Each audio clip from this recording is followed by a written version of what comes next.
Gold, trusted gold buyers. మీరు తాకట్టు పెట్టిన బంగారాన్ని విడిపించి ఈ రోజు ఉన్న మార్కెట్ ధరకు కొనబడను.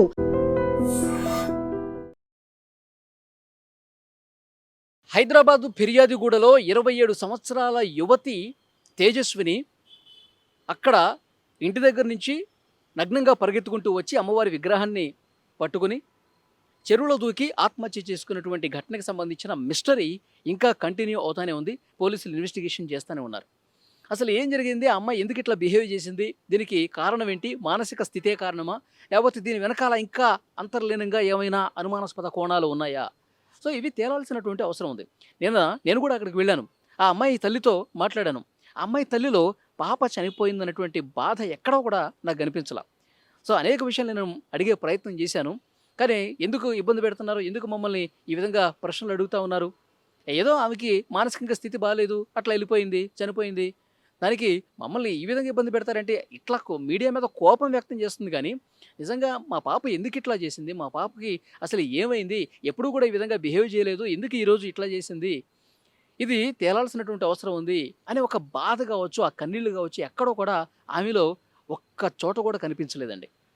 ఇంకా నా తర్వాత ఇంకా చాలామంది అక్కడ ఆమెను ప్రశ్నించడానికి వెళ్ళినప్పుడు వాళ్ళ మీద తీవ్రంగా ఆగ్రహం వ్యక్తం చేస్తూ డోర్లు మూసేసి పెద్దగా టీవీ సౌండ్లు పెట్టుకొని వింటూ అరాచకం చేసినటువంటి పరిస్థితి ఉంది. నిజంగా కూతురు చనిపోయినటువంటి తల్లి బిహేవియర్ ఏమాత్రం కూడా ఈ విధంగా ఉండదు. ఇది మాకు వచ్చినటువంటి డౌట్సే కాదు, అక్కడ ఆ అపార్ట్మెంట్లో కింద ఫ్లోర్లో ఉన్నటువంటి వాళ్ళు, కింద బ్యాచులర్స్ కావచ్చు, ఆ కాలనీ బస్సులు కూడా చాలా సీరియస్గా ఆమె మీద ఎలిగేషన్స్ చేస్తూ ఉన్నారు. నిజంగా తేజస్విని, చనిపోయినటువంటి అమ్మాయి తేజస్విని ఉందో ఆ అమ్మాయి యొక్క తల్లేనా? ఎందుకంటే 20 రోజులు మాత్రమే అవుతుంది వీళ్ళు ఇక్కడికి వచ్చి. వీళ్ళు పొద్దున ఎప్పుడో వెళ్తారు, సాయంత్రం ఎప్పుడో వస్తారు. మరి వాళ్ళు బయటకు వెళ్ళి ఏం చేస్తారో కూడా ఎవరికి తెలియదు. ఎప్పుడు వచ్చినా సరే లిఫ్ట్ మాత్రమే యూజ్ చేస్తారు, ఎవరితో ఏం మాట్లాడరు. ఈ 20 రోజులుగా మేము వాళ్ళని పరిశీలిస్తూనే ఉన్నాం. ఇవే చెప్తా ఉన్నారు. అసలు ఆ అమ్మాయి తల్లేనా ఈవిడ, ఇది తేలాలి, ఫస్ట్ పోలీసులు ఈ విషయాన్ని తేల్చాలి అని చెప్పేసి అంటూ ఉన్నారు.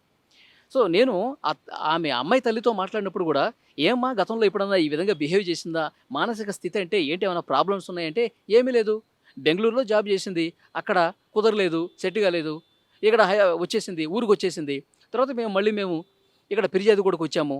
ఆ తర్వాత మియాపూర్లో కూడా రూమ్స్ వెతుకుదామని చెప్పి శుక్రవారం రోజు వెళ్ళాము. అంతా బాగానే ఉంది. ఎందుకు ఈ విధంగా చేసింది అంటే, ఫ్యామిలీలో చిన్న చిన్న గొడవలు అందరికీ ఉంటాయి కదా. ఫ్యామిలీలో తండ్రి ఏదో అప్పులు చేశాడు, అప్పులు కట్టే బాధ్యత మేమే తీసుకున్నాము. సో ఇవన్నీ చెప్తుంది. సో ప్రతి కుటుంబంలో కూడా ఏవో కొన్ని అప్పులు ఉంటే అప్పులు తీర్చడానికి కొంచెం కష్టపడుతూ ఉంటారు.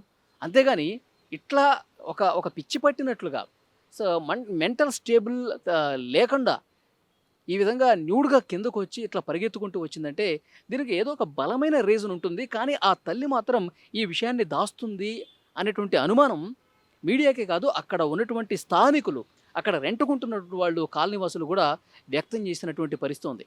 సో ఇంకొక ముఖ్యమైనటువంటి విషయం ఏంటంటే, సో బెంగళూరులో అక్కడ ఆమె జాబ్ చేసినప్పుడు అక్కడ ఏమైనా పరిస్థితులు ఉన్నాయా, అక్కడ ఈ తేజస్వినికి ఏమైనా ఇబ్బందికర పరిణామాలు ఏమైనా సంభవించాయా? ఎందుకంటే కొంతమంది చెప్తా ఉన్నారు, ఆమె న్యూడ్గా పరిగెత్తు ఫస్ట్ బ్యాచులర్స్ రూమ్కి వెళ్ళినప్పుడు అజయ్ నన్ను కాపాడు అజయ్ అని చెప్పి ఆ పేరుని ఎక్కువగా ప్రస్తావించిందంట. అజయ్ పేరు ప్రస్తావించడం, నన్ను కాపాడు, నన్ను ఏమి చేయొద్దు, సో ఇలాంటి వ్యాఖ్యలు కూడా వినిపించిందని చెప్పి కొంతమంది చెప్తున్నారు. సో పర్టికులర్గా పోలీసుల ఇన్వెస్టిగేషన్లోనే తేలాలి అజయ్ అన్న పేరు ఉందా లేదా, మాట్లాడిందా లేదా అన్నది. ఎందుకంటే ఈ పేరు పదే ప్రస్తావిస్తే అక్కడ బ్యాచులర్స్ రూమ్లో కావచ్చు, ఆ కాలనీలో అజయ్ అన్న పేరుతో ఎవరు లేరు. కానీ ఈమె బెంగళూరులో జాబ్ చేసింది కదా, బెంగళూరులో సాఫ్ట్వేర్ ఎంప్లాయీగా అక్కడ జాబ్ చేసినప్పుడు అక్కడ అజయ్ అనే పేరుతో ఎవరైనా ఉన్నారా, ఆ అజయ్ ఇతన్ని ఏమన్నా ఇబ్బంది పెట్టాడా, లేకపోతే కనుక ఇప్పుడు ఈ హైదరాబాద్కు వచ్చిన తర్వాత అజయ్ అనే పేరుతో ఎవరైనా ఈమెని ఇరిటేట్ చేశారా? సో ఈ కోణంలో దర్యాప్తు చేయాల్సినటువంటి అవసరం ఉంది. ముందు అసలు ఈమె తల్లే కాదా తేల్చండి అని చెప్పి చాలామంది కూడా అక్కడ కాలనీవాసులు డౌట్స్ వ్యక్తం చేస్తూ ఉన్నారు. ఇక క్షుద్ర పూజలు వీటి గురించి మాట్లాడుకోవాలి. తల్లి అయితే అసలు ఈ పూజల గురించి నార్మల్గా ఒక చిత్రపటం ఉంది దేవతామూర్తులది, దానికి పూజ చేస్తామంతే, ఈమెకి 2-3 శ్లోకాలు వచ్చు అంతే, ఎప్పుడు కూడా పూజల గురించి కానీ దేవుళ్ళ గురించి కానీ మా మధ్య అలాంటి చర్చ ఎప్పుడు రాలేదని కూడా తల్లి చెప్తా ఉంది. సో మరి ఆల్ ఆఫ్ సడన్ ఒక్కసారిగా అర్ధరాత్రి సమయంలో ఈ విధంగా రావటం అనేది ఒక మిస్టరీగానే ఉంది. పోలీసులు ఇంకా ఇన్వెస్టిగేషన్ చేయాల్సినటువంటి అవసరం ఉంది. తేజస్విని యొక్క ఫోన్ కాల్ని పరిశీలించాల్సినటువంటి అవసరం ఉంది.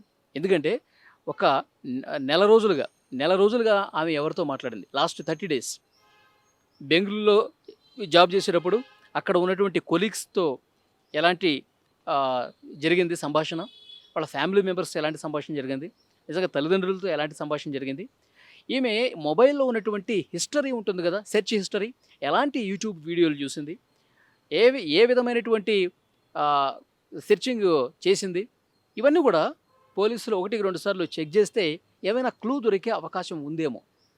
సో, అట్లా ఆ వీడియో త్రూ ఏమైనా ఇన్‌ఫ్లుయెన్స్ అయిందేమో. సో, అర్ధరాత్రి సమయంలో ఈ విధంగా బిహేవ్ చేసిందంటే, సో, బలమైన కారణం డెఫినిట్‌గా ఉండే ఉంటుంది. రాత్రికి రాత్రి ఒక్కసారిగా ఉన్న పళంగా మానసిక స్థితి మారిపోదు కదా! సో, కాబట్టి తల్లి మీద అనుమానం వ్యక్తం చేస్తా ఉన్నారు. ఈ అమ్మాయి బెంగుళూరులో జాబ్ చేసినటువంటి హిస్టరీకి సంబంధించి అనుమానం వ్యక్తం చేస్తా ఉన్నారు.